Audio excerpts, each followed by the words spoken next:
जय यीशु। आज हम एक बाइबल की कहानी के बारे में सुनेंगे जो लूकस के सुसमाचार अध्याय 8 में दिया है। पहले हम उस कहानी को सुनेंगे, उसके बाद उसके अर्थ को समझेंगे कि क्या है इसका मतलब। देखिए, ईसा एक दिन अपने शिष्यों के साथ नाव में बैठ गए और उनसे बोले, हम झील के उस पार चले। वे चल पड़े।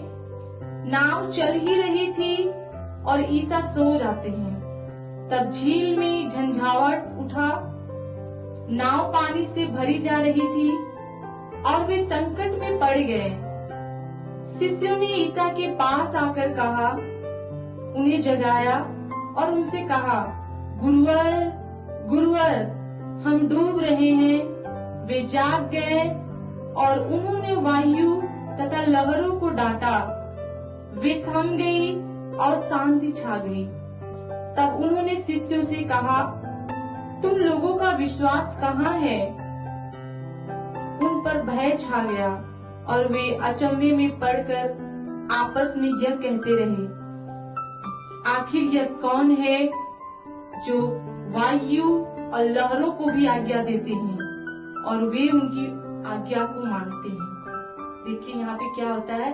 प्रभु यीशु एक बार अपने शिष्यों के साथ झील के उस पार जाते हैं तो उन्हें नींद लगती है, वो सो जाते हैं। तो अचानक लहर उठती है। जब नाव बीच में जाती है तो लहरें उठती हैं, भूकंप, पानी नाव में भर जाता है। तो उसमें शिष्य लोग अचंभित हो जाते हैं, डर जाते हैं, घबरा जाते हैं कि अब क्या होगा, अब तो हम डूब रहे हैं।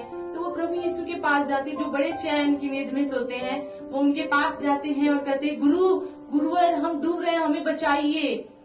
तो प्रभु उठते हैं और उन्हें आज्ञा देते हैं और कि तुम्हारा विश्वास कहाँ है, तुम विश्वास क्यों नहीं करते हो?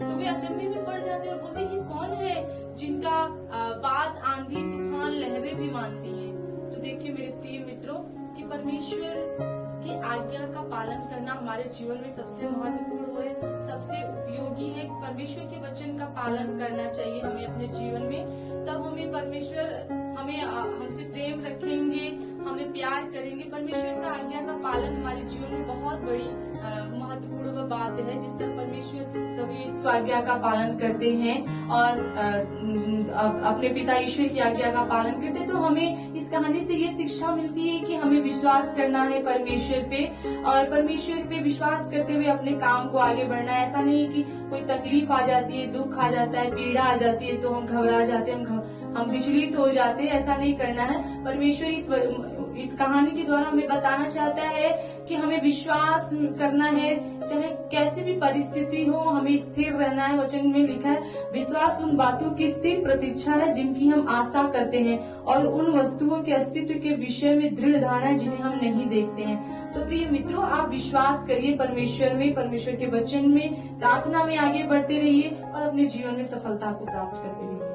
जय यीशु।